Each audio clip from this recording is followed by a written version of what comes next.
तो फिल्म की शुरुआत होती है और हमें एक आदमी को दिखाया जाता है जिसका पूरा मुंह प्लास्टर से कवर है और नाक में उसके 2 पाइप्स लगे हैं।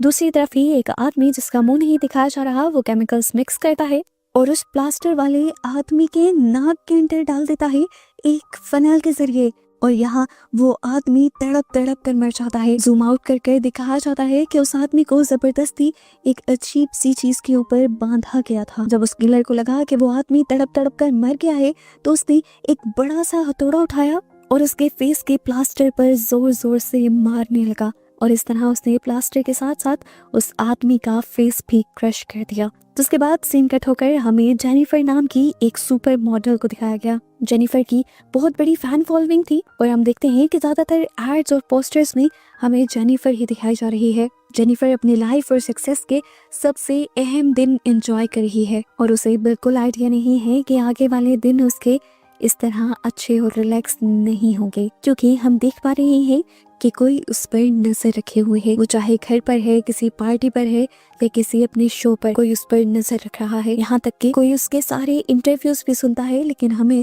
अभी तक उसका फेस नहीं दिखाया गया। ऐसे ही एक शाम जब जेनिफर पार्टी करने के लिए क्लब के अंदर आती है तो वो आदमी उसकी ड्रिंक पे कुछ मिला देता है। जेनिफर जैसे ही वो ड्रिंक पीती है तो उसे घबराहट होने लगती है और वो पार्टी से निकलकर बाहर आ जाती है, और मौके का फायदा उठाकर वो आदमी उसे बेहोश कर ले जाता है। उसकी जब आंख खुली तो वो एक बेड पर थी। सामने विंडो का व्यू बहुत ही ज्यादा खूबसूरत था, लेकिन असल में आर्टिफिशियल था। उसने जैसे ही इधर उधर मुड़कर देखा तो उसे पता चला कि असल में वो तो एक सेल के अंदर बंद है। ये देखकर उसके होश उड़ गए। वो चिल्लाती है, यहाँ के दरवाजे नॉक करने की कोशिश करती है, पर कोई उसकी आवाज नहीं सुन पाता। काफी देर तो वो परेशान होकर वहीं बैठी रहती है और फिर उसका ध्यान जाता है इस पूरे रूम पर। इस रूम में उसके पोस्टर लगे हुए थे, यहाँ एक टीवी रखा हुआ था, उसका सारा पर्सनल सामान रखा हुआ था। वो इस चीज को देखकर ज्यादा हैरान थी कि जिस ब्रांड के प्रोडक्ट्स वो यूज करती थी सभी वही प्रोडक्ट्स यहाँ पर रखे हुए थे। ये चीजें देखकर उसे और भी ज्यादा गुस्सा आ जाता है और वो सारी चीजों को गिराने लगती है। इसी टाइम एक ड्रॉ खुलती है और वो जल्दी से जाकर उस ड्रॉ के अंदर देखती है तो वहाँ उसका वही जूस था जो हर रोज सुबह को उठकर वो पीती थी। वो जूस को उठाकर दीवार पर फेंक देती है और जोर से चिल्लाती है क्योंकि उसे यहाँ से बाहर निकलना था। जेनिफर अब बेकाबू होने लगी थी, इसीलिए वो आदमी इस कमरे में एक स्लीपिंग गैस छोड़ देता है, जिसकी वजह से जेनिफर दोबारा से बेहोश हो जाती है। जब जेनिफर को होश आया तो उसने अपने आप को उसी स्टैंड के ऊपर बंधा हुआ पाया जिसके ऊपर मूवी के स्टार्ट में हमने एक आदमी को बंधा हुआ देखा था। जेनिफर के हाथ पांव यहाँ तक के सर भी उसका यही बंधा हुआ था।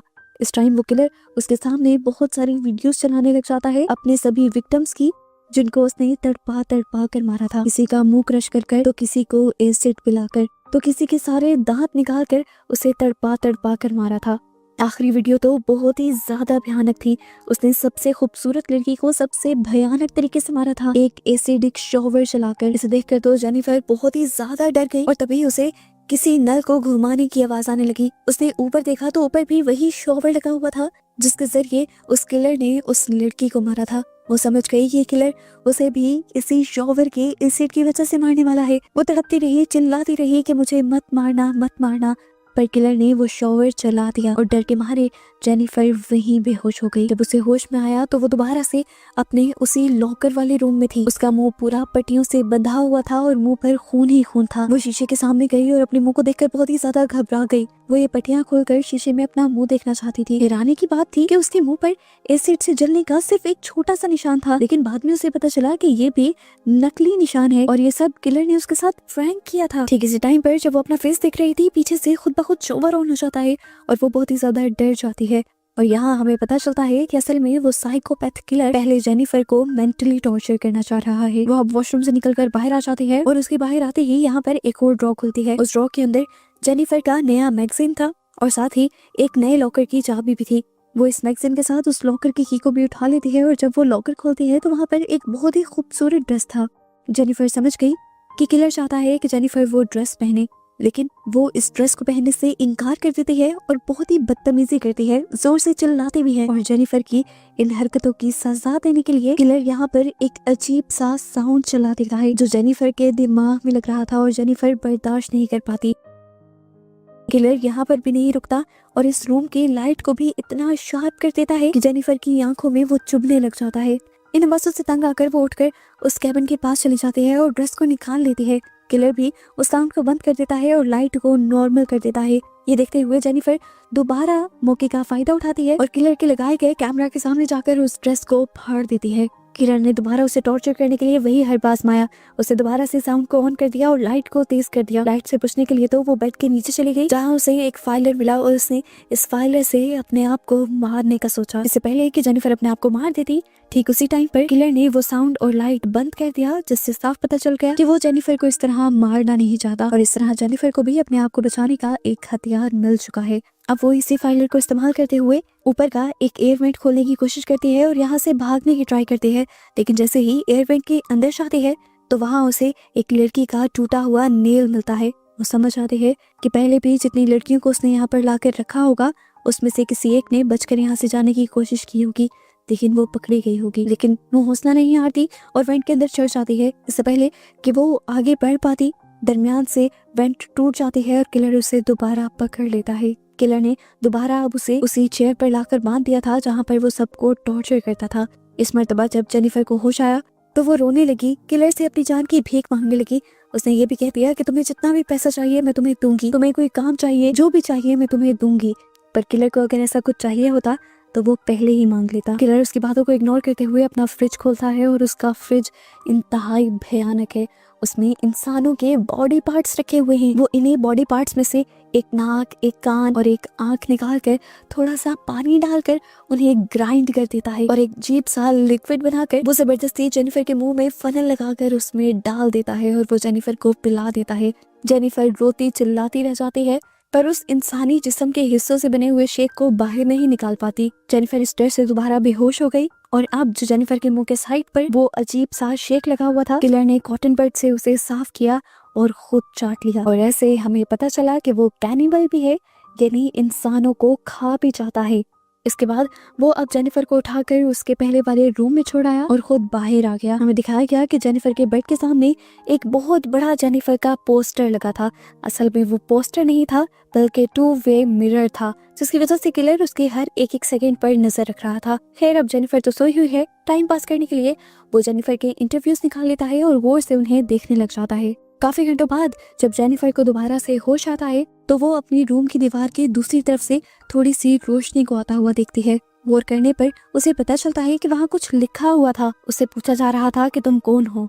जेनिफर जल्दी से उसके पास गई और उसने वहाँ पर स्क्रैच हुई दीवार की दूसरी बार देखा तो वहाँ पर भी एक कांच के सेल में एक लड़के को कैद किया गया था। वो समझ गई कि ये भी उसी किलर का काम है। यहाँ पर ये दोनों एक दूसरे से बातें करने लगे और जेनिफर को पता चला कि केज की दूसरी तरफ गैरी नाम का एक इंसान है। किलर भी इन दोनों के ऊपर नजर रखे हुए था। वो जानता था कि ये दोनों बातें कर रहे हैं, इसलिए वो यहाँ की लाइट ऑफ कर देता है और ये दोनों एक दूसरे को देख नहीं पाते। लाइट उसने इसलिए भी ऑफ की थी क्योंकि वो जानता था कि जेनिफर को अंधेरे से डर लगता है और ये बात जेनिफर ने अपने एक इंटरव्यू में बताई थी। दूसरी तरफ जो गैरी लड़का था उसके पास एक माचिस थी और वो यहाँ पर माचिस की तीली जलाकर जेनिफर को थोड़ी सी रोशनी दिखाता है, जिससे जेनिफर भी ज्यादा पैनिक नहीं होती और ये दोनों बातें भी कर पाते हैं। अब यहाँ पर इन दोनों को ये भी खुशी हो रही थी कि ये दोनों ही इस जहन्नुम में अकेले नहीं हैं। वो आदमी मिरर के दूसरी तरफ की सिल्वर कोटिंग को अच्छी तरह से रिमूव कर देता है ताकि वो पूरी तरह से जेनिफर को देख पाए। गैरी के साथ अब जेनिफर का डर आधा हो गया था। दूसरी तरफ हमें दिखाया गया कि वो किलर बहुत ही ज्यादा साइको है। वो सिर्फ इंसानों पे नहीं बल्कि मासूम जानवरों के ऊपर भी अजीबोगरीब एक्सपेरिमेंट कर रहा है और उन्हें टॉर्चर कर रहा है। इसी तरह वो एक चूहे को भी टॉर्चर कर रहा था। यहाँ पर जब वो देखता है कि अब जेनिफर को उसके टॉर्चर का कुछ ज्यादा असर नहीं हो रहा, वो भी गैरी की वजह से, तो इस चक्कर में वो गैरी को ड्रग देकर बेहोश कर देता है और दोबारा से जेनिफर को और भी ज्यादा डराने लग जाता है। इसी दौरान अचानक एक और दराज खुलती है और दराज के अंदर वो दिखती है कि एक ग्लास में सैंड थी और सैंड के अंदर एक कार्ड रखा हुआ था। कार्ड पर बनी हुई थी एक औरत जो सैंड के अंदर धंसी हुई थी। इससे पहले कि जेनिफर कुछ भी समझ पाती, पीछे से किलर आकर उसके मुंह पर कपड़ा रखते हुए उसे ले जाता है और एक ग्लास कंटेनर में बंद कर देता है।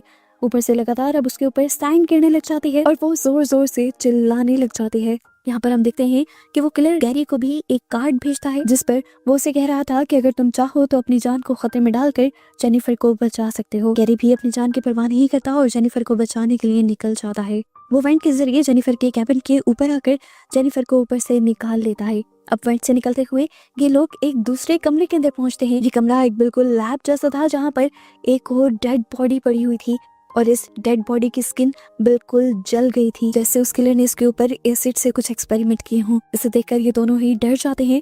ये लोग बहुत मुश्किलों से अपनी जान बचाकर यहाँ तक निकले थे। अभी इन्होंने हिम्मत की थी तो इन्हें लगा कि ये लोग आगे भी हिम्मत करके अपनी जान बचाकर यहाँ से निकल सकते हैं। और सच में इनकी ये सोच काम भी कर रही थी। ये लोग यहाँ से निकलकर एक गैराज तक भी पहुंच गए जहाँ पर इन्हें एक गाड़ी नजर आई। दोनों ही उस गाड़ी के अंदर बैठ जाते हैं और गैरी जल्दी से उस गाड़ी को चलाते हुए सामने गाड़ी के शटर को तोड़ते हुए गाड़ी बाहर भी निकाल लेता है। इनको लगा कि ये लोग बच निकले, लेकिन ये सब सिर्फ इनका एक वहम था और किलर का एक ट्रैप था। गाड़ी के अंदर भी स्लीपिंग गैस थी और किलर बड़ी आराम से उस स्लीपिंग गैस को रिलीज कर इन दोनों को बेहोश कर देता है। यहाँ जेनिफर को दोबारा जब होश आया तो वो उसी एक्सपेरिमेंट टेबल के ऊपर जागी। इस टाइम एक गन उसकी कनपट्टी पर रखी गई थी और एक गन बिल्कुल उसके हाथ के पास थी और उसका वो हाथ सिर्फ ट्रिगर दबाने जितना छूटा हुआ था और ट्रिगर के सामने उसकी प्यारी डॉग थी। किलर ने उससे कहा कि तुम्हारे पास सिर्फ 30 सेकंड है, सोचो या तो तुम अपनी डॉग की जान ले लो या फिर मैं तुम्हारी ले लूंगा। जेनिफर उसे मारना नहीं चाहती थी पर अपनी जान बचाने के लिए वो जैसे ही सूजी के ऊपर गन चलाती है तो सूजी के टुकड़े टुकड़े हो जाते हैं। ये सीन काफी अजीब था, किसी भी जिंदा चीज को इस तरह गोली नहीं लगती। जेनिफर को भी पता चलता है कि यहाँ पर ये उसकी असली डॉग नहीं थी। किलर एक और मर्तबा उसके माइंड के साथ गेम खेल गया था। जिस कंटेनर में उसे अपनी डॉग नजर आती है वो इस कंटेनर को खोलने की खड़खड़ाने की कोशिश करती है पर यहाँ पर दोबारा बेहोश हो जाते हैं। अब की बार जब उसे होश आता है तो वो देखती है कि उसके कपड़े बदले गए हैं और वो एक दूसरे सेल के अंदर है। उन्हीं सेल्स के अंदर है जहाँ पर उसे पहले रखा गया था। उसने देखा कि दूसरे वाले सेल के अंदर अब गैरी भी होश के अंदर था और ये दोनों दोबारा एक दूसरे से बातें करने लगते हैं। किलर एक सेकंड के लिए इन दोनों के सेल के दरमियान के दरवाजे खोलता है और जैसे ही ये लोग दरवाजे के पास आने की कोशिश करते हैं किलर वो दरवाजे फौरन बंद कर देता है। किलर इन्हें उस हद तक टॉर्चर कर रहा था जहाँ तक ये सोच भी नहीं सकते थे।